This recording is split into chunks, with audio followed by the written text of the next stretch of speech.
Lucas Salles, antes de começar esse episódio do 2 em 1, temos um recado muito importante dos nossos novos parceiros, que são a Dynasty Global BR. E eles são incríveis, sabe por quê? Eu sei, mas por quê? Porque eles revolucionaram o mercado financeiro, Exatamente. juntando as criptomoedas com o mercado de real estate, mercado imobiliário. Que traz uma segurança não só para as criptomoedas, mas também para o investidor novo que está chegando e não sabe exatamente onde ele está pisando. A criptomoeda pode parecer uma coisa assustadora para quem é iniciante nesse mercado, mas o mercado imobiliário dá uma segurança para que tudo flua naturalmente, para que você possa acolher as dicas que a Dynasty vai dar e ser um grande investidor aí no futuro. Exatamente, Brian. E para você ser um investidor, não importa o seu gênero, classe, cor, credo, nada. Absolutamente nada. O que importa é você querer ganhar dinheiro, querer ter essa rendinha extra Exato. junto com a Dynasty Global BR. Pode começar com pouco, tá linkado aqui na descrição desse episódio, né? Na descrição deste podcast, tá também passando na tela para você que tá nos vendo aqui, o site da Dynasty, as redes sociais da Dynasty e mais do que nunca o podcast da Dynasty, que é uma coisa muito importante para você que tá nos ouvindo aqui ou nos assistindo. Você pode ir lá consumir o conteúdo produzido pela Dynasty para entender ainda melhor como essa empresa funciona e o que eles têm para oferecer a você aí que está iniciando no mercado de investimentos ou você que já é um experiente e que agora vai conhecer o mercado do cripto também. Exatamente. E para você que não conhece, corra atrás e conheça, porque esse é o futuro. E faça o seu futuro junto com a Dynasty Global BR. Maravilhoso, os caras são demais e agora sim, vamos receber o nosso convidado de hoje. Simbora!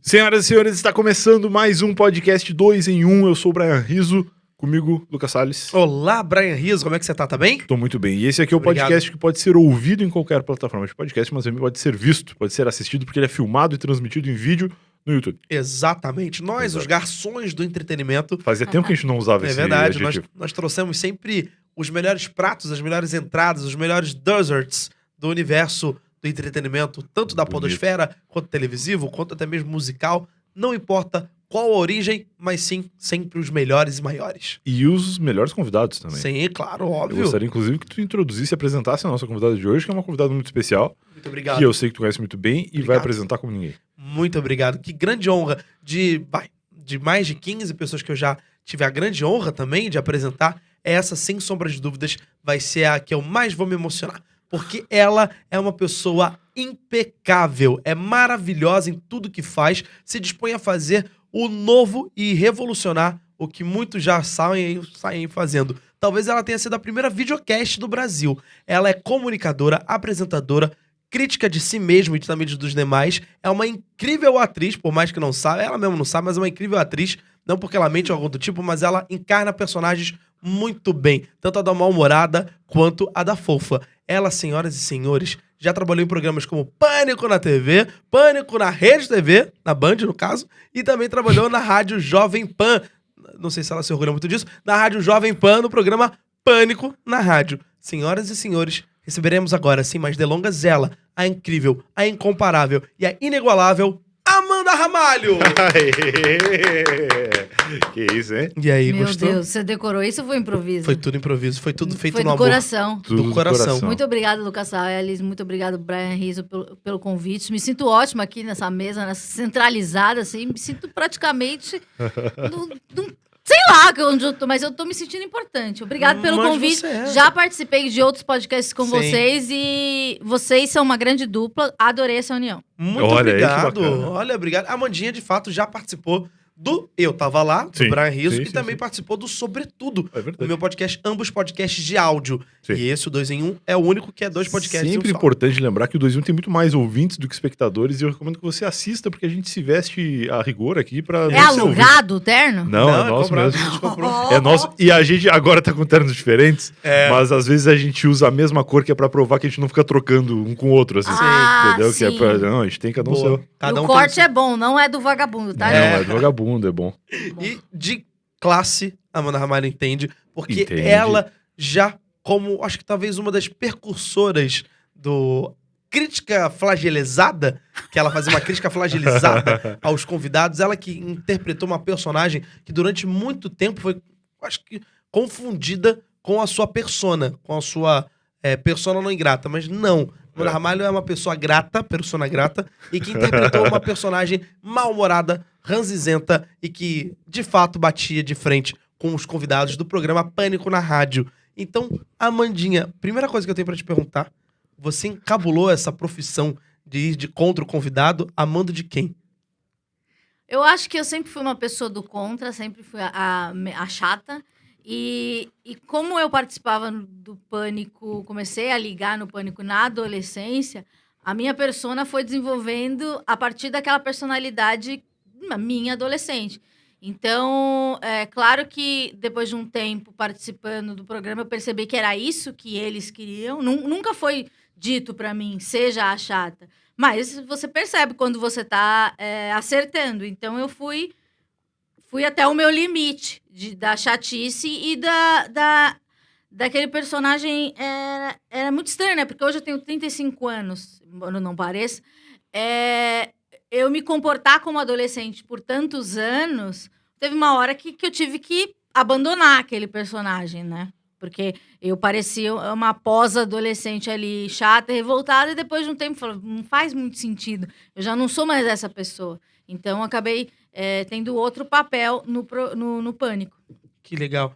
E a Amandinha, acho que a história dela é bonita por isso, que ela começou como uma ouvinte do programa Sim. Pânico na rádio, na Jovem Pan, e depois se transformou numa personagem, numa participante. Como que foi esse Efetiva. processo de entrar, assim? Cara, eu tinha 15 anos, eu ligava pra rádio, com 16 anos... Não, na verdade, com 16 anos.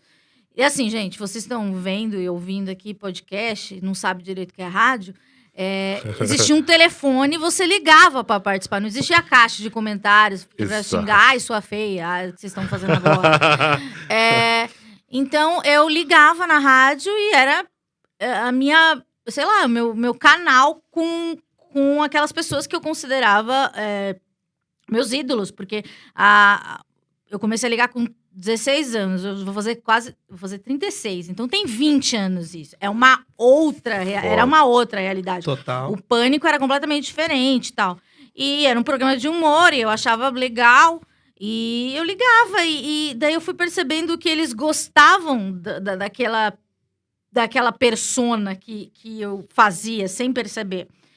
E com isso me chamaram para trabalhar na rádio. Foi isso, assim. E foi seu primeiro emprego. Foi meu único emprego. Caramba, quase que 20 anos trabalhando no mesmo emprego. Exatamente. Caramba. Tive um FGTS aí. Pô, generoso, certamente. Maravilhoso, maravilhoso. verdade. Obrigado, seu Tutinha, por isso. Obrigado, beijo, Tuts. Saudades. Little Tuts, muito obrigado. Cara, eu tenho uma lacuna na minha vida do Pânico, porque eu vivi no Sul, boa parte da minha vida. Eu vim morar em São Paulo com 24 anos, 23, Então, você 24 é anos. pretinho básico. Então, e eu sabia da existência do Pânico, Você mas era Rádio Atlanta. eu era da Rádio Atlântida e eu sabia da existência do Pânico por causa do Pânico na TV. Eu conheci o Pânico primeiro na TV, para depois saber que existiu um programa de rádio e aí me atualizar dessas coisas.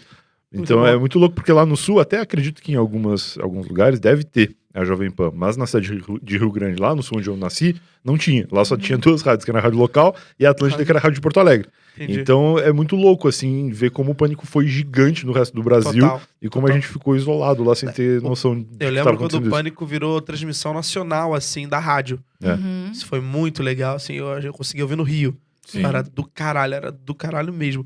E Amandinha, você nessa transição, quando deixou de ser um programa de rádio, não deixou de ser, porque ele continua até hoje. Continua até hoje sendo. Quando Apesar de que tá muito ruim, né?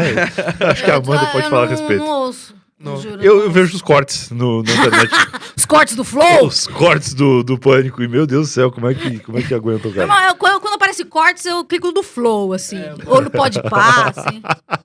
E quando teve essa transição, essa adjacência, né? Também rádio e também televisão, você participou dessa transição de sair da rádio? No começo do Pânico na TV, eu não participei, porque eu ainda era ouvinte e tal. E no último ano de Rede TV, eu comecei a fazer um quadro lá. E daí comecei, só que o Lucas me conhece. Eu sou quieta, sou tímida, então tinha... Era pra mim muito mais difícil, sabe? Pra mim fazer isso é muito legal, muito divertido. Eu adoro estar aqui e faço com maior naturalidade, porque eu passei quase 20 anos fazendo isso diariamente. Fora as vezes que eu brincava de rádio antes, né? Porque eu sempre brinquei de rádio. Que foda. Gravava fita com a minha prima. Beijo, Suzy. a gente tava lembrando disso, e a gente brincava de rádio católica, então tinha momentos da igreja. Caraca, que legal. Eu era... Não, você ia falar... Não, a gente fazia não uma combina nem um pouco. missa, pegava aquele folheto o domingo e fazia a missa na nossa rádio fictícia. Então, eu sempre fui do rádio. Então, eu acho que esse boom do podcast, pra mim, é muito satisfatório, muito feliz, porque eu sempre achei que eu era uma pessoa fora da minha época. Porque, por amar tanto rádio, eu falava, putz, eu nunca vou viver o auge da rádio, porque o auge da rádio passou. E agora, com o podcast, eu falo, uau, eu faço parte da crista da onda. Exatamente, faz mesmo. E É muito legal isso, porque a nossa geração viveu muito rádio, né? Eu ouvi rádio a vida inteira. E quando o podcast começou, assim, meio que me parece remeter a isso, assim. É tipo um rádio on demand, né? Exatamente. Foi como eu expliquei minha profissão pra minha mãe por muitos anos. Exatamente, é um rádio on demand. E o videocast, que é um programa on demand, um programa de rádio transmitido também por vídeo. Aí tu complicou muito. Já não entendi nada. Já. O videocast, na verdade, que também é um produto de áudio, só que com vídeo. Sim. E esse é o grande diferencial do videocast. Nos formatos que estão, acho que mais em alta, é como uma conversa, como uma entrevista, como um bate-papo. E a Amandinha talvez tenha sido a primeira a fazer um videocast. A primeira brasileira a fazer um videocast. Eu lembro disso. Chá das 20. Das 4h20 músicas. Você participou. Exatamente. Chamei de cheiro de amaciante. É verdade. Porque ele tem cara de que passa muito amaciante na roupa. Cara, eu lembrei agora, veio um flashback na minha cabeça. Mas eu sempre penso, você é um ursinho, uma coisa Fofinho. uma coisa fofinha, do fofo. Cara, que bom. Desinfetante não, amaciante fofo. Cara, que incrível. Aquele cheiro isso. azul, sabe? Que bom. Eu sou higienizada, né? Mas eu fiz foi e o agora eu primeiro. voltei. Sim, Agora eu voltei. Então, assim, os primeiros, se você procurar no meu canal, são vídeos curtos, né? Porque naquela época, uns 5 anos atrás, Exato. não existia possibilidade. Acho que Eu no acho que foi YouTube mais de nem 5 anos, dava hein? pra pôr. 5, 6. 7, acho que foi em 2014 que começou. Pode ser.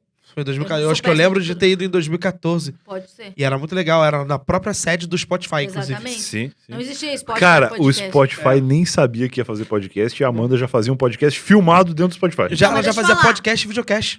E daí tinha 7 minutos cada episódio, porque eu acho que naquela época no YouTube não dá pra subir vídeos muito longos, né? Como dá hoje. Aí mesmo que desse, o consumo da época não era esse. As pessoas não tinham Exato. disposição de ficar vendo alguma coisa tão longa. Tinha Mas quando iam agora ver dá pra você ouvir um programa de 1 hora e Tranquilamente. ver também. Perfeito. Eu acho que em 2014 a gente já podia postar, sim, uns vídeos longos, mas Só o Pirula postava. só o Pirula postava, ou também a Kéfera da Vida, que tinha 5 minutos, mas ela fazia mais. Mas não era 40 minutos Não. como o Pirula fazia Não. e nem 4 horas como os podcasts de hoje em dia Só o fazem. Nostalgia. O Nostalgia fez alguns vídeos de 1 hora. Ah, sim, é verdade. Aí ele fazia uns vídeos assim. E só se ferrou. Coitado. Sempre dava só merda. se ferrou, coitado. Conteúdo Castanhari? maravilhoso. O Castanhari só se ferrou nessa época. Com Só, copyright, tomava coisa strike, assim. tudo. Porque quem fazia vídeos mais longos, geralmente fazia utilizando Sim. um artifício ali de documentário e Uma tal. bibliografia ali, né? Sim. Tinha que ter uma bibliografia pra mostrar o que é que Sim. tá acontecendo, o que tá... Exato. quais são as referências que ele usou pro vídeo. Exato. Tanto de imagem quanto de áudio também. Perfeito. Mas eu acho o Chá das 420 Músicas muito legal. Muito, E é um formato muito legal. Assim como o Esquizofrenóis, que é outro podcast que tu faz, que é só áudio, né? Esse é só áudio. E que é um serviço ao povo. Sim, é sobre saúde mental. Já tem mais de 80 episódios. Na verdade, eu não sei quanto tem. Talvez mas já um dos tá pro primeiros também. terceiro. No segmento, acho que foi o primeiro. Acho que tá no terceiro ano. 4º ano, acho. E é isso. Toda semana eu recebo um convidado que lida com alguma condição relacionada à saúde mental. E a gente faz uma conversa super natural sobre esse tema. Não é para ser um programa pesado, um programa triste. É para ser o que é isso, só que a gente fala de umas coisas mais densas, assim, menos... que envolve vergonha, né? Porque a saúde mental envolve muito vergonha, e envolve autoconhecimento e se despide de muitas coisas que a gente normalmente não tá afim. Então, eu acho que o sucesso do Esquizofrenóias se dá pelos convidados, que eles são muito bem resolvidos com as condições deles. Eu não Perfeito. trago ninguém em crise. Muita gente fala assim, fulano de tal, um famoso, tá em depressão, leva essa pessoa. Não, eu não quero levar uma pessoa em depressão porque eu vou levar um de serviço. Eu quero levar uma pessoa que tem depressão, mas não tá em crise. E essa pessoa sou eu também, sabe? E para mostrar que pessoas como eu podem produzir o seu conteúdo, pode trabalhar, né? Ter um trabalho e viver das coisas que você acredita, né? Sim. Porque eu passei muito tempo trabalhando num programa dos outros e meio sem a certeza de saber que eu era capaz de fazer alguma coisa. Fazendo o chá, eu meio que tive mais coragem, mas não era ainda o meu momento de sair. Mas com Esquizofrenóias eu senti que era realmente sobre o que eu queria comunicar. E quem meu amigo sabe, o Tavares estava aqui antes, na gravação anterior. Os meus interesses são realmente esses, sobre o que eu falo, sobre música e saúde mental. E tem alguma coisa relacionada a se sentir útil, de certa forma? Sim, porque acaba se tornando educação. Então, muitos psiquiatras, muitos psicólogos falam comigo, agradecem, dizem que muitos psicólogos dizem que indica para os pacientes, muitos pacientes indicam para o psicólogo. Muita gente fala assim, eu tenho alguma coisa, sei lá, tenho transtorno bipolar, mas não sei explicar. Então, eu mandei esse vídeo para minha mãe para ela entender, esse áudio para minha mãe para ela entender o que é. Porque assim, eu trabalho com comunicação, então a única coisa que eu sei fazer na vida é falar. Então, eu posso, de alguma forma, eu me tornei voz de pessoas que ainda não conseguem falar sobre isso, mas eu quero que todo mundo consiga falar sobre isso de um jeito natural, porque é como, já falei isso 1000 vezes, mas é isso, é como se você tivesse hipertensão. E você toma um remédio e vai no médico, sei lá, vai pro cardiologista às vezes. E é isso. A saúde mental não é para ser uma coisa à margem, é para ser uma coisa cotidiana. E é uma coisa cotidiana. E é muito importante quando um comunicador faz esse trabalho, porque com todo respeito aos psicólogos, os psiquiatras, enfim, nem todos saberiam comunicar para o público que ouve Esquizofrenóias com a naturalidade que a coisa é tratada, né? É diferente tu ouvir um especialista falando sobre a coisa e tu ouvir uma pessoa que também sofre do que tu tá sofrendo. A aproximação, A aproximação. Humaniza. Identificação, mas eu acho que uma aproximação de humanizar, como a própria Amandinha falou, porque a Amandinha vai relatar o que ela tá sentindo. E os convidados têm espaço para isso. Exatamente. Então, eu acho que as pessoas se sentem seguras lá. Porque como assim? Como assim segura? Agora eu tô gravando um especial TDAH. Sim. Fiz 4 episódios. Por favor, me chame, hein? Eu já gravei os 4, mas eu vou te chamar no próximo. Pode chamar no próximo. E eu não sou TDAH. Então eu aprendi muita coisa legal. Então eu aprendo e eu percebo assim, quando eu entrevisto as pessoas, elas falam, nossa, essa pergunta nunca me fizeram. Porque, tipo, como eu também lido com um certo sofrimento, eu vejo pelo lado de que sofre. Apesar de não ser TDAH, o meu diagnóstico acaba... Algumas sensações do TDAH... São próximas. Então, Sim. tipo, parece que a pessoa... Até eu vejo a pessoa meio ter um nó, assim, falando... Nossa, mas você entende, sabe? Eu acho que eu, como portador de TDAH... Que eu aprendi isso com a tribo TDAH, inclusive. Olha aí. Ele a Tata. A Tata é um Ela amor de pessoa. É o primeiro episódio da série. Ela é um amor de pessoa. Muito Ela bom. participou Ela me ensinou também do muito. Sobretudo. Ele é ótimo. E a gente conversou sobre TDAH porque eu sou portador de TDAH. O que é o TDAH, pra quem tá ouvindo TDAH não faz ideia? transtorno de déficit de atenção Perfeito. e hiperatividade. Perfeito. Ele ficou cada vez mais famoso ao finalzinho dos anos 90. A Tata, por exemplo, ela descobriu com 25 anos de idade. Exatamente. O irmão dela estava fazendo um teste no final do Orkut e perguntou, mãe, eu tenho TDAH? E a mãe falou, você não, mas a sua irmã tem. E ela ouviu e falou, eu tenho 25 anos, como assim eu tenho TDAH? E a mãe dela é neurologista, né? Exatamente. E a Tata foi descobrir, foi estudar. E eu acho que hoje é uma das pessoas mais importantes, assim, pra difundir o transtorno de déficit de atenção e hiperatividade, pra mostrar pros outros o que é. E é eu muito aprendi legal muito com porque ela. ela fala em primeira pessoa também. Sim, Apesar ela de, também mesmo estudando muito, sabe? Ela não é um médico que está se especializando, uma médica que está se especializando, é uma pessoa que convive com isso, então é muito mais humano, né? Foda. Total. Eu acho que o que a gente pode se aproximar, por exemplo, eu como portador, o TDAH, ele bate diferente em cada pessoa. Ele é único para cada pessoa. E eu aprendi isso com a Tata. Uhum. Então não tem uma maneira como você identificar. Até perguntei, falei, Tata, existe alguma maneira da gente fazer aqui um checklist para saber se quem tá vendo a gente agora, por exemplo, ouvindo a gente, possui o transtorno de déficit de atenção e hiperatividade? E ela respondeu, não. Não, existem vários tipos de TDAH, existem várias coisas. No meu caso, por exemplo, a ansiedade ela é uma coisa que apavora e eu aprendi a conviver com ela e eu amo do jeito que eu sou. Eu não sei como eu conseguiria viver se eu não fosse eu.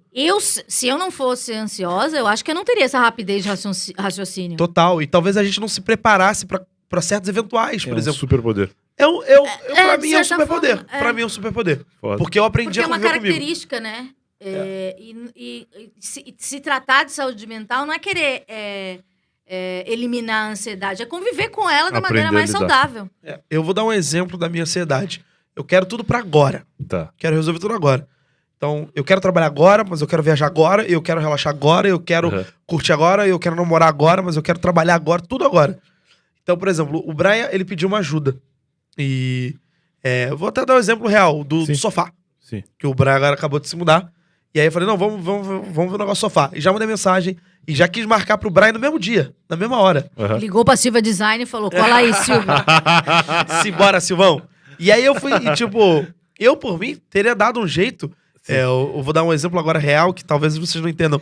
Mas no prédio do Brian, no dia que nós gravamos esse episódio, é sábado, não pode entrar depois das 3 horas da tarde. Exato. Sim. Eu, na minha ansiedade, não teria pensado nisso. O prestador de serviço, ele tem um horário pra trabalhar porque ele faz barulho e incomoda a vizinhança. Sim, sim. E Eu- aí, por causa disso, Mas o que eu vai ter ir aprendi, segunda. pessoas TDAH, elas gostam da recompensa imediata. Sim, Entendi. pra agora, sim. Eu não sabia isso, mas eu aprendi fazendo esses Ajuda programas. muito. Eu lembro de uma psicóloga, uma psicanalista que a gente foi, que ela obrigou, de certa forma, meus pais a me darem uma recompensa por dia.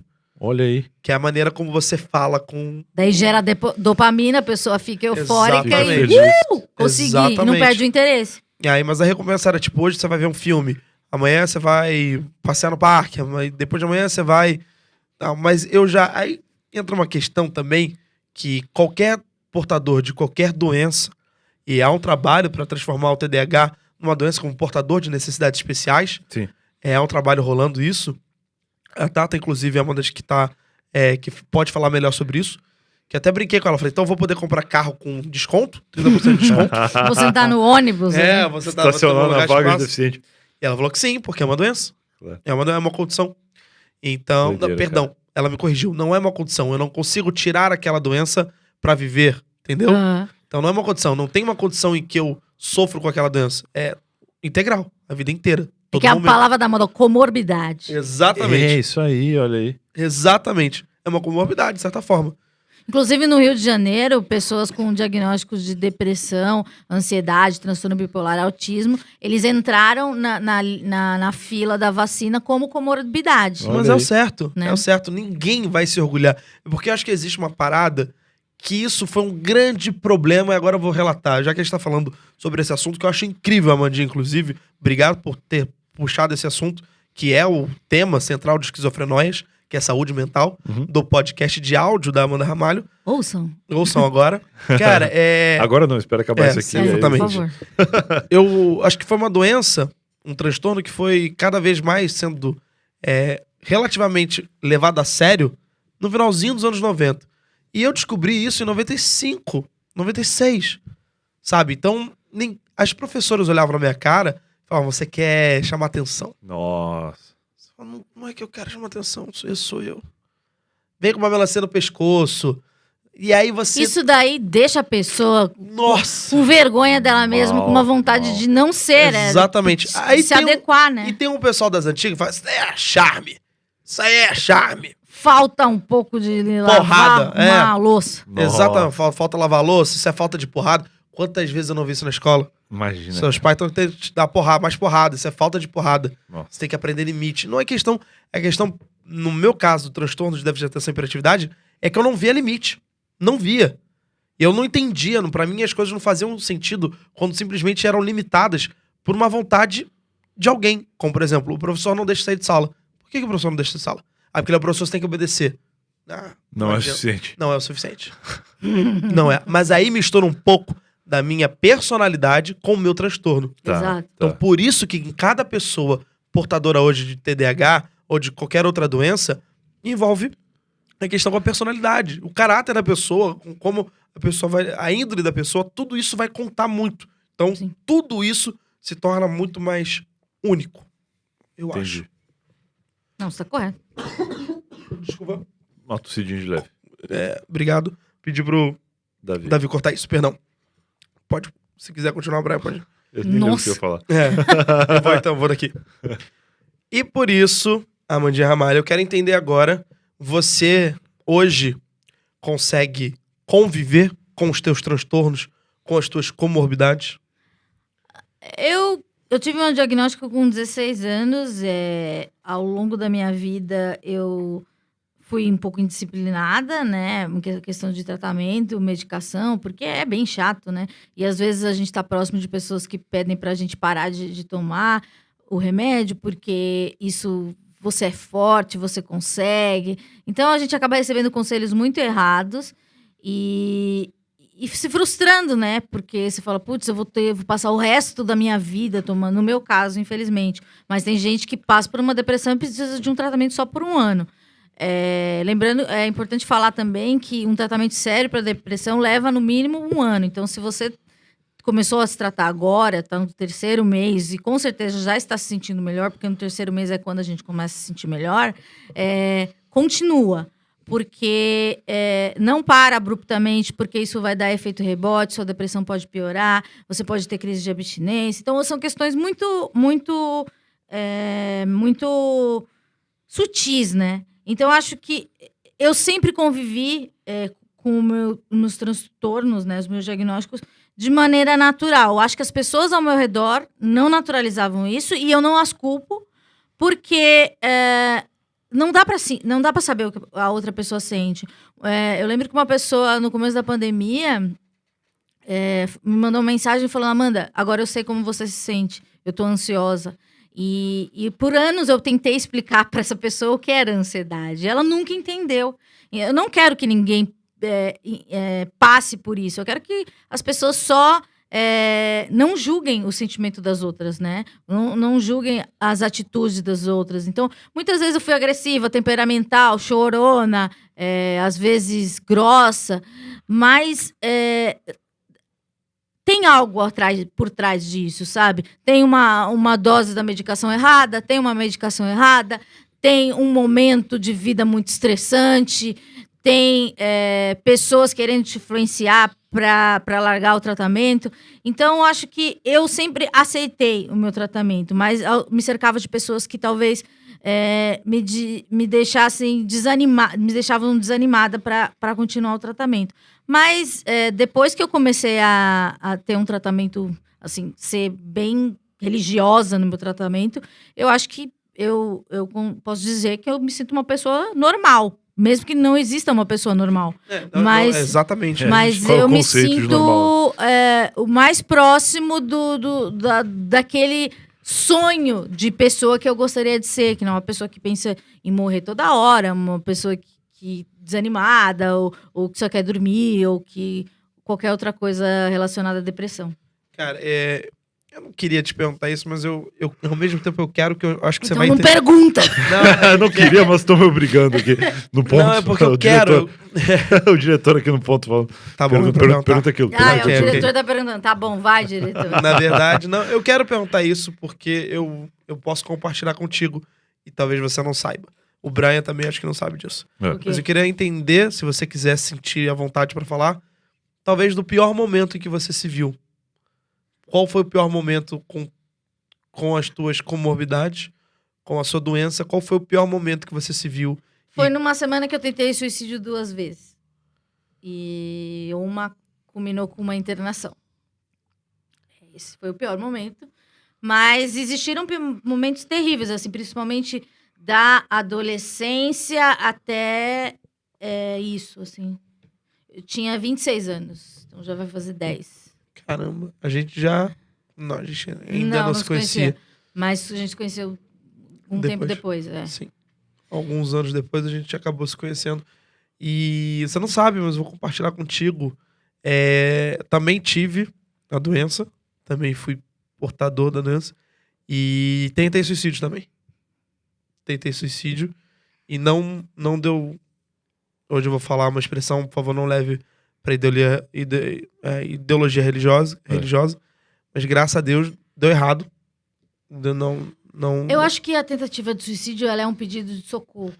Eu acho que foi, cara, no meu caso, foi um pedido de socorro pra quem estivesse vendo. Eu já tô falando agora, esotericamente falando. Já tô envolvendo agora sim minha ideologia religiosa. Foi um pedido de socorro porque eu tava literalmente perdido. Perdido, assim. E fazem alguns anos, assim. Não tem mais do que talvez 3 anos, 2 anos.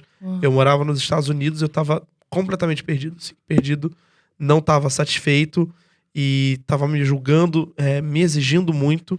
E foi um momento ali da minha vida que eu falei, cara, eu tomei todos os remédios da casa. Todos os remédios.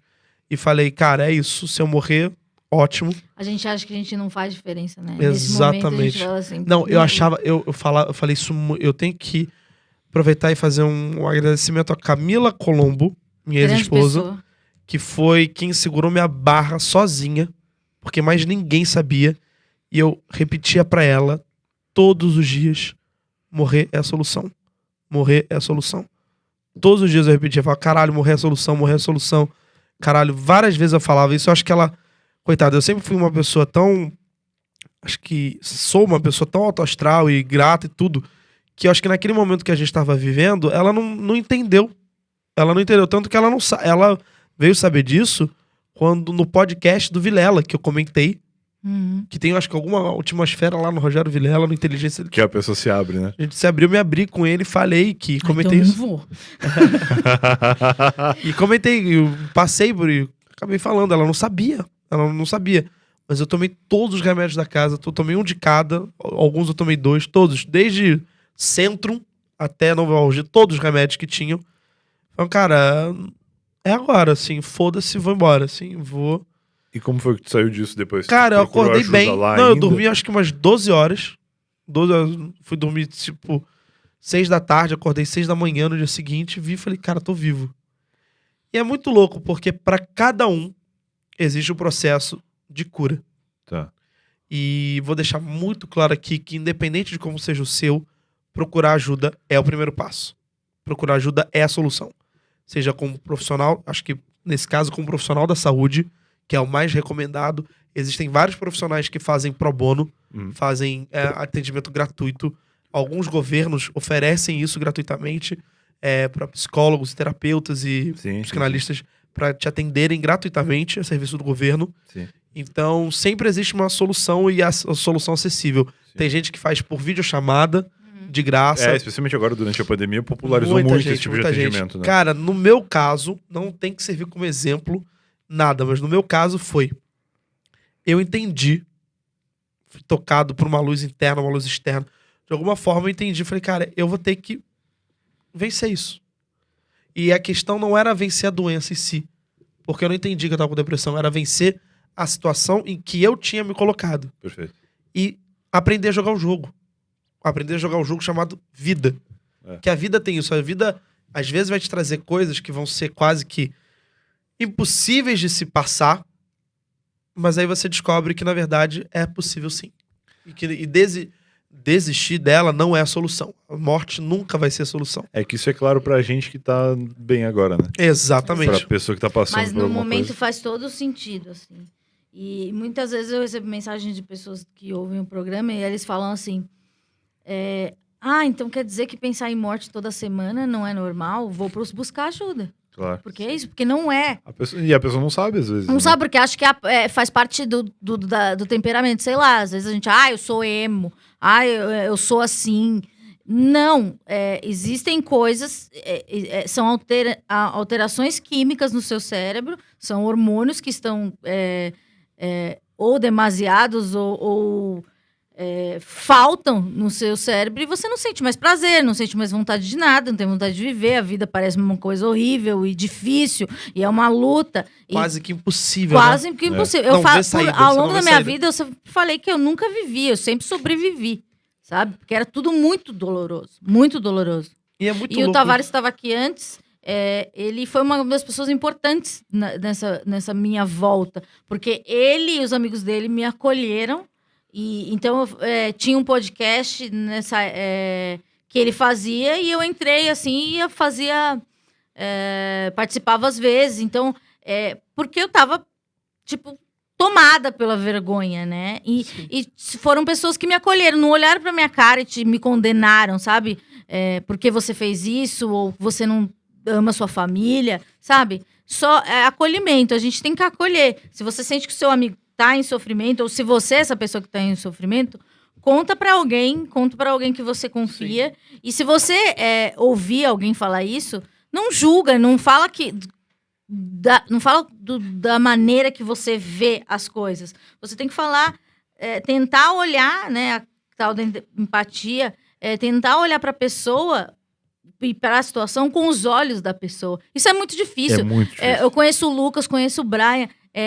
Eu não sei toda a história de vida. Eu não sei como é que vocês lidam com as coisas da infância, etc. Como vocês se relacionam com qualquer coisa. Então, eu não consigo comparar a minha depressão com a do Lucas. Porque ela tem fatores diferentes, sabe? Embora temos coisas em comum, sempre é muito diferente, sempre muito único. Então, acho que respeitar, né? E a gente tá nesse boom do podcast, onde todo mundo tá se ouvindo. Acho interessante. Espero que vocês estejam ouvindo mesmo os seus amigos, sabe? Não esperando só a deixa para falar o que vocês querem falar. Vocês têm que ouvir e escuta afetiva, que eles chamam, né? E você tem que ouvir e deixar a pessoa confortável. E às vezes você fala, tá, mas o que eu faço, mano? Tem fulano de tal, tá em depressão, não sei o que eu faço. Sabe o que você faz? Faz o mínimo. Oferece companhia, oferece pra assistir um jogo na TV, se você gosta, ou jogar uma partida de FIFA, sei lá. Qualquer coisa que faça a pessoa parar de ter aquele pensamento. Porque o Lucas sabe, né? Porque a gente precisa de distração. A gente fica muito... a gente fica obsessivo naquele pensamento e é um buraco sem fim.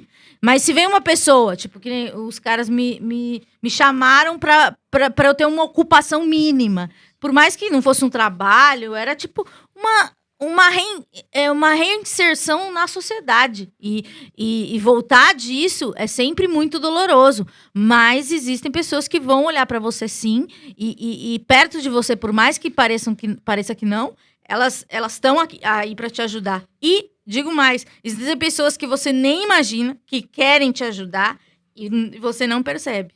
Muito louco. Muito doido. Nesse caso, até tô lembrando que a gente acha, de fato, que a morte é a solução e cai como uma luva. Assim, impressionante. Cai como uma luva. Você fala, não, cara, se eu morrer é perfeito. Acabou o problema, a família... Muito louco. E aí você até pensa, assim, no meu caso, até pensei na dor dos outros. Tá. Vamos chamar tudo bem. 7 meses depois vai estar tudo bem. Só que a gente nunca tem a dimensão do quanto a gente é amado. O quanto as pessoas realmente se preocupam com a gente. O quanto, às vezes, a gente pode ser até valorizado e a gente não percebe. Por isso, Brian e Amandinha, eu sempre falo, mais importante do que sentir é demonstrar. Exato. E muitas vezes a pessoa que te ama e que sentiria a tua falta nem sabe que tu tá passando por aquilo pra demonstrar. Exatamente. Por isso que é muito importante que a gente entenda que, às vezes, sentir e não demonstrar é tão egoísta, a ponto de que o que você vai fazer com esse sentimento, já que você não demonstra? Sim. Por exemplo, isso vale agora para relacionamentos tradicionais, em situações tradicionais, eu não vou usar a palavra normal, mas situações que você... regulares. Situações regulares. Um casal de namorados que estão felizes, estão bem, ambos visivelmente estão com a saúde mental em dia, mas o namorado ou a namorada ou um dos parceiros, por ter sido criado numa família que não demonstrava afeto, ele não aprendeu isso. E aí, às vezes, ele até ama a namorada. Ele ama muito. Ama mais do que tudo. Só que ele não demonstra. Tem dificuldade. E a namorada ou o namorado fica, ele não me ama. Entendi. Caramba, eu faço aqui carinho nele, abraço ele. Aí fica uma questão. Será que existe o certo ou errado? Existem uns introspectivos, existem os pra fora. Extrospectivos. Extrovertidos, o introspectivo. Falou uma palavra muito legal. Extrospectivos. Então, existem esses modelos de pessoas, assim, de narrativa, não. De tratamento para com o outro. Só que, na minha opinião, abre mão. Sim. E demonstre. Importante. Chegue a demonstrar, porque se você não demonstrar, você não consegue. De verdade, você não consegue ter uma vida boa. Perfeito. A Amanda falou dessa semana que ela passou, que foi mais pesada. Nessa época tu já trabalhava no rádio, né? Já era Trabalhava, uma foi pessoa... na estreia do Pânico na Band. Até o Emílio me manda um beijo. Tipo, fala que eu tô no hospital, manda um beijo. Nossa, Eu lembro de amigos meus me mandando mensagem, né? Por que você tá no hospital?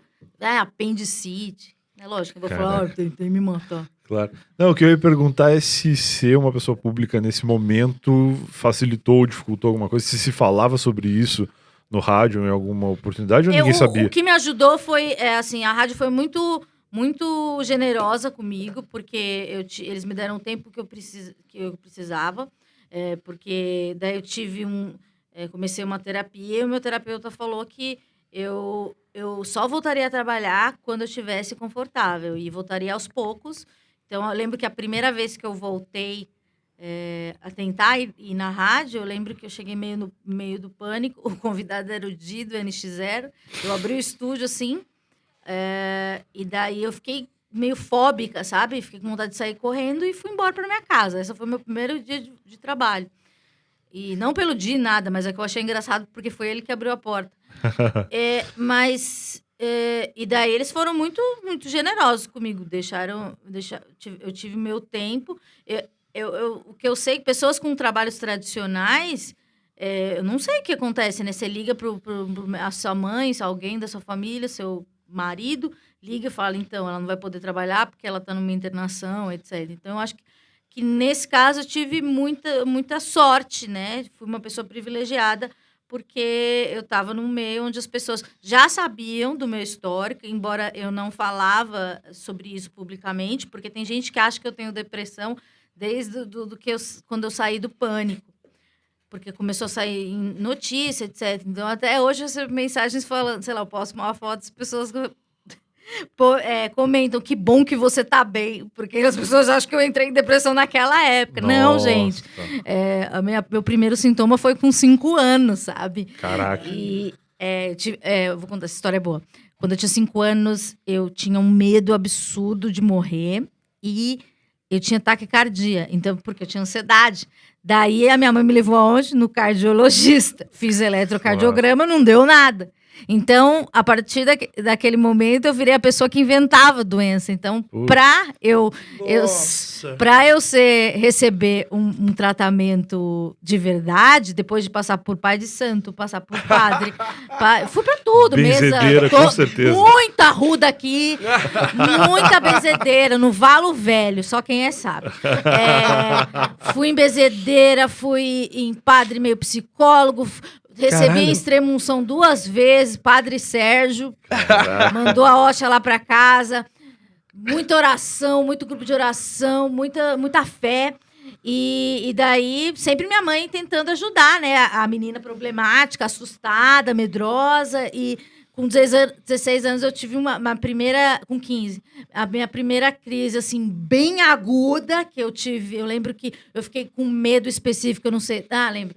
Eu tive meu pai queria que fizesse um curso de sábados de contabilidade. Eu detestava contabilidade. Mas ele me matriculou. Daí eu tenho um problema até hoje de terminar as coisas. Eu odeio dar tchau, odeio. Tipo assim, quando eu saí do pânico, eu não dei tchau pra ninguém. Quando eu saí do vírgula, eu não dei tchau pra ninguém. Não voltei pra pegar minhas coisas. Eu odeio despedida. E evito. E daí, no último dia do curso, eu tive uma fobia absurda, tipo uma síndrome do pânico, eu acho, que eu fiquei embaixo da minha cama chorando. Tinha 15 anos. Daí minha mãe falou, você tem um problema aí. E daí minha mãe me procurou uma terapeuta, e a terapeuta, eu passei 1 ano nessa terapeuta, até eu conto no primeiro episódio do Esquizofrenóia, doutora Marguita, e eu mentia muito pra ela. Eu mentia muito, porque eu queria que ela me desse alta, né? Eu achava, eu tenho namorado, eu fui no cinema, e era tudo mentira, né? Eu só passava o dia inteiro no quarto chorando. E daí, um dia eu falei pra minha mãe, o outro problema de não conseguir terminar, eu falei, vai lá na doutora Marguita e fala que eu não quero ir mais lá. Daí minha mãe foi, e daí ela falou assim, olha, ainda bem que a senhora veio aqui, porque a Amanda tem uma depressão profunda, eu não consigo falar pra ela, porque eu tenho medo do que ela pode fazer, porque eu não conheço ela só mente. E daí eu fui encaminhada pro psiquiatra, com 16 anos, e estou aqui até hoje. Essa é mais ou menos a minha história. Caramba. E isso demonstra como é importante o trabalho que tu faz no Esquizofrenóias, porque muita gente deve passar por essas coisas sem saber o que tem e ouvindo um podcast, às vezes pode se identificar e pensar... Muita gente, sabe, me pergunta assim, ai, como é que foi saber que você tinha depressão? Pra mim foi maravilhoso, porque eu tinha alguma coisa, entendeu? Não foi nada traumático, porque eu me sentia inadequada, diferente, má, errada, uma pessoa ruim. Mas daí ela falou, não, isso é uma doença. Daí ela falou, existe a árvore, a primeira consulta com o psiquiatra, existe a árvore da ansiedade e a árvore da depressão. Eu não posso falar que você tem os dois, mas você tem uns galhos da ansiedade e uns galhos da depressão. Hoje, agora, assim, quase 20 anos de tratamento, eu descobri que eu tenho um transtorno bipolar tipo 2, que é um transtorno bipolar que a depressão predomina. Então, aquela fase eufórica, aquela coisa do Kanye West querer ser presidente, que ele é bipolar... Não acontece comigo. Acontece, tipo, o Lucas, a gente trabalhava em programas diferentes, mas a gente fazia mesmas pautas. Então, muitos momentos de gravação, eu lembro que eu estava mais eufórica, um pouco mais agressiva, porque eu estava nesse período de mania. Mas no meu caso, a mania, sei lá, existe um gráfico aqui, a depressão ela é muito mais acentuada e a mania é só um montinho, assim, entendeu? Entendi. E quem tem esse tipo 2, ela passa por mais depressões ao longo da vida do que crise de mania. Muitas vezes, às vezes pode ser que até não tenha mania nunca. Então, eu tenho essa depressão que ela é constante.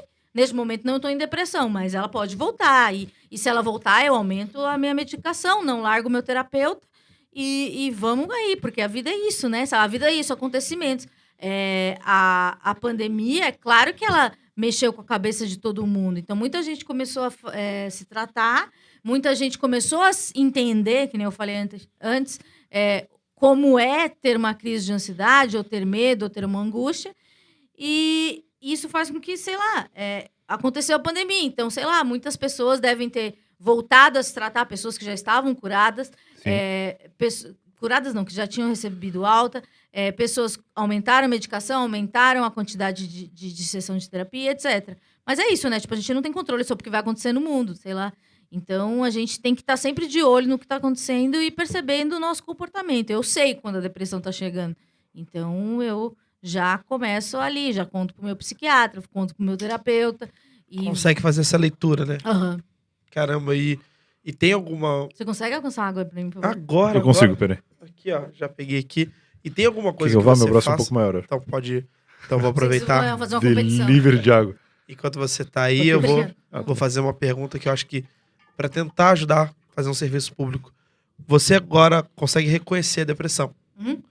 Você tem alguma maneira, uma válvula de escape para que ela não tenha o peso que ela já teve na sua vida? Para tentar solucionar Eu ela tenho antes? 3 gatos e um cachorro. Olha E eu posso dizer pra você, Lucas Salles e Brian, eu posso dizer que a primeira vez que eu me senti feliz, não, que eu me senti pertencente, foi uma vez que eu ainda estava no pânico, eu estava num período de depressão, e eu voltei pra casa, assim, depois do programa, triste, queria dormir a tarde toda, fazer nada, e eu falei, tô deprimida. Mas só que daí eu falei assim, eu não posso dormir, porque 6 horas tem que colocar a comida do pessoal. E daí eu falei assim, eu tenho um propósito de vida. É a minha família. Então, você tem que ver o que você gosta. Eu emocionei aqui, bonitinho. Bonitinho. Eu sou bonitinha, né? Muito bonitinho. É muito louco o que eu falei. Hoje, o meu propósito de vida, eu estava conversando isso em off. Meu projeto de vida agora é ter família. Sim. Ganhar muito dinheiro, isso é óbvio. Fazer muito sucesso também é óbvio, mas... E deixar de herança pra alguém. Exato! Porra! Eu sou pobre, não vou ter herança. Eu quero deixar herança pros meus. Exatamente, cara. E eu tava... a gente foi juntos ao podcast, o Podpah. Sim. E a gente acabou comentando com eles que o quão louco deve ser que na nossa idade, fazendo o que a gente faz, a razão de viver tá fora de casa. Porque o teu Mas trabalho... vocês são mais novos que eu. Quantos anos vocês têm? Porque eu 31. sei que vocês tomaram a vacina depois de mim. Esse lance da vacina é foda porque tu vai descobrindo a idade a idade das pessoas. Eu tenho Quanto? 28.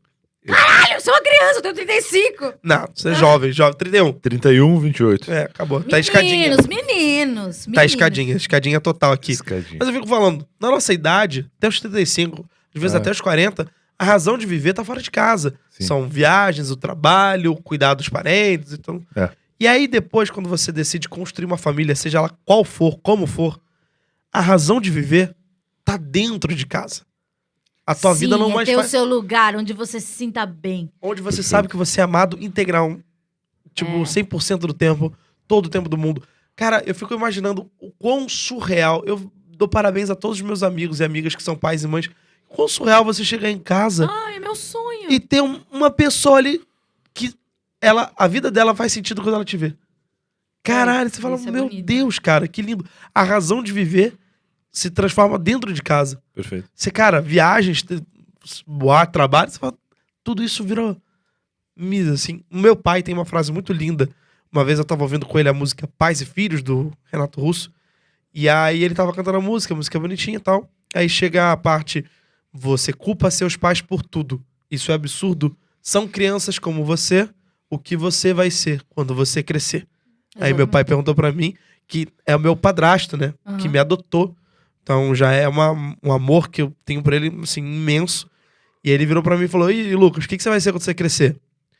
Eu falei, pai, eu vou ser ator, comunicador, apresentador. Ele falou, não, meu filho, você vai ser pai. Depois você vai ser comunicador. Foda. Depois você vai ser apresentador. Ser pai vem em Olha, primeiro tem uma lugar. notícia exclusiva aqui que Brian Rizos já tem a casa própria e está pensando em constituir família. Não for focalizando o podcast. Ok. TV Fama aqui, ó. Alô, Léo Podcaster famoso no Brasil. Você que já é amigo do Léo Dias, frequenta Já saí a lá, coluna já saí lá. dele. É verdade. Caraca. Já Então, saiu na é Mari, coluna né, o dele. nome da sua esposa. Sim. Então a Mari já está preparando ali. Cara, Ó, que absurdo Que você. furo, hein? Pressão. Furo maravilhoso. É isso. Querida Amanda Ramalho, infelizmente a gente vai se encaminhando pro Mas fim desse já? episódio já. Ah. Mas não sem antes da gente... Eu achei que era igual o Flow, que tem 27 horas. 27 horas de duração. O corte tem 40 minutos. Nossa, que mano. Eu Amandinha... sonho participar do cortes do Flow, não do Flow. Só no cortes. Não tem saúde pra ficar 27 horas. Porra! 40 minutinhos eu aguento. E aí, olha lá. Cara, isso aí é uma visão de mercado, hein? O primeiro podcast que vai lançar só os cortes. Só os cortes, né? Só Você os não vê cortes. inteiro. Não tem o episódio inteiro, Pô, só é corte. legal. Pronto. Boa ideia mesmo, boa ideia. Amandinha, eu vou fazer um quadro com você, que é um quadro que Pra é quem recente. você tira o chapéu? A gente tem esse quadro que é o Brinda ou Não Brinda. Brinda ou Não Brinda. Boa. Ah, ser tem bom. um brinde no meio, gostei. Mas a gente não vai... Ah, não sabe. não Podemos... vou participar do Vai, vídeo? pode Tá bom, fazer. tá Mas bom. em primeiro eu Tá bom. quero saber o seu top. Olha, esse é o bom quadro. Qual que é o meu top? A gente gente podia chamar quer a saber- Eliana pra gravar a versão do Pop com Top. top. Ia ser bom. A gente quer saber... Posso propor aqui, Brian? À vontade. Claro. Queremos saber os 5 piores convidados que você recebeu no Pânico na Rádio. Cara, que baita corte que isso vai dar. Quero 5 ver. piores. Ai, meu Deus. Ai, gente, eu top. tenho uma péssima memória. Vamos Só lá. os 5. Pô, 5 20 piores. anos de convidados deve ter Ai, uma memória realmente eu, difícil. eu acho que... É porque é muita gente. Os piores convidados são aqueles que não falam, né? Aquela pessoa Sim. que não rende. Sim. Daí você tem que cavar uma briga com o carioca pra dar algo, pra render o bloco. Eu acho que é isso. Não tem um nome, mas é Maravilhoso. isso. É aquele convidado que não fala, que não rende. E daí você fala, putz, agora a gente tem que brilhar aqui. Sim. Mas esse convidado que não rende, ele é pior do que o convidado que é escroto? Acho que sim. É? Porque o convidado que é escroto, ele tem uma continuidade. Sei lá, Tá, você entendi. tem um relógio lá, você tem que preencher 2 horas de conteúdo. Sim. Se a pessoa é escrota, então se ela for num nível muito escroto, mas sei lá, a escrotidão é algo relativo, acho. Sim. Sim, claro. Sim, Às até vezes... porque os escrotos só chegam onde chegam porque tem outros escrotinhos É, que acompanham a exatamente. trajetória dele. Perfeito. Mas se você tivesse que escolher agora, em quinto lugar, o que você... até é risível. Você fala, putz, só de lembrar o Rio. Sobrevivi a esse episódio. Sobreviver esse convidado. Nossa, velho, tem que procurar na internet. Peraí, vou procurar. Eu quero muito saber qual palavra-chave que a Amanda vai Então, usar pra chegar nesses Enquanto a convidados. Amandinha procura na internet, Tem um canal aqui de audiodescrição. ouvinte do Pânico. Ah, é? Olha Que legal. aí, sensacional. Inclusive, a audiodescrição, a Amandinha está mexendo no seu celular. Se você não quiser Procurando por ouvir informações. a audiodescrição, venha nos ver no Venha. YouTube. Por favor, Isso, pra 2 em perceber 1. como minha gravata tá reta agora. E Brian Rizzo, então, antes da Mandinha trazer o top dela, eu vou te agradecer. Você foi maravilhoso, foi incrível, foi demais.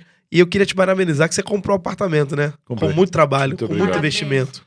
Então- Investimento é a palavra-chave. Investimento é a palavra-chave, inclusive apartamento que me lembra imobiliária. Lembra o real estate? Real estate que me lembra o grande projeto que é da Dynasty Global BR, Dynasty Global BR. que eles têm pra ajudar todo mundo, cara. Todo mundo mesmo. Parceiros do 2 em 1, demos recado no começo desse episódio, tá linkado aqui no post o Linktree deles, que é Sim. a árvore de links com todas as redes sociais, o podcast da Dynasty e outras coisas mais que você encontra ali com Ó, que facilidade. achei um bom. Exatamente. E outra coisa, só pra você entender, Brian, que você já tá fazendo uma mentoria com eles, Sim, Dá tô pra você- aprendendo a investir. exatamente, dá pra você aprender a investir da melhor maneira, que é como a Dynasty faz. Ela junta o real estate com o mercado de criptomoedas. Que o mercado imobiliário... Ah, tu falou o contrário, agora eu fiquei confuso. Não, Tu falou você perfeitamente, que geralmente eu penso no mercado imobiliário depois. Mas o mercado imobiliário dá uma segurança pra pessoa, né? Que vai Exatamente. entrar e também pra moeda deles. E é um formato único, então vale muito a pena você conhecer a Dynasty Global BR. Fica o recadinho que já foi dado no início do episódio, mas a gente tá aqui pra ressaltar. Link no post, seja você um espectador que tá no YouTube ou também um ouvinte que tá aí no aplicativo no Spotify e tal, tem na Exatamente. descrição ali o linkzinho deles. Claro, a gente quer que você ganhe dinheiro, muito Exato, dinheiro. muito. Então faça isso com a Dynasty, você não vai se arrepender, de Feito. verdade. Amanda, Amanda faz o Ramalho, seu top trazer o 5. seu Aqui, ó. top, qual seria então? Top. Ó, Dudu Camargo. Dudu Camargo, em Dudu quinto lugar. Camargo. É Camargo. difícil. Por quê? Qual que é a dificuldade Porque é do Camargo? chato, fala muito, ai, quer render umas coisas que não quer, que você não quer participar. Um chato também, lembrei agora, Dr. Ray, totalmente Dr. Ray, inconveniente. Dr. Ray, quarto lugar, tá Quarto- ótimo. É, Em terceiro lugar, qual seria? terceiro lugar, eu acho que é quando a pessoa faz um personagem. Tá Daí bom. você tem que entrevistar o personagem. Isso é difícil. Dudu Camargo se enquadra nessa Não, pessoa? ele é aquela Ele pessoa é aquilo ali mesmo, ele tá. Ele é assim. Entendi. Caramba, então o personagem do cara seria um personagem, às vezes, de um programa humorístico. Chega sei lá, um cara da praça vestido do personagem. A Não. velha é surda. Chato, porque você tem que entrar numa brisa que não é a sua. Ai, tem. Em segundo lugar, vai. Segundo lugar. Deixa eu ver aqui se eu acho alguém aqui. Político, não tem nenhum assim Deve- nessa Calma. lista? Tem vários. O Biel se enquadraria? Pode, segundo lugar, Biel, com certeza. Biel também. E em primeiro lugar, Jair Bolsonaro.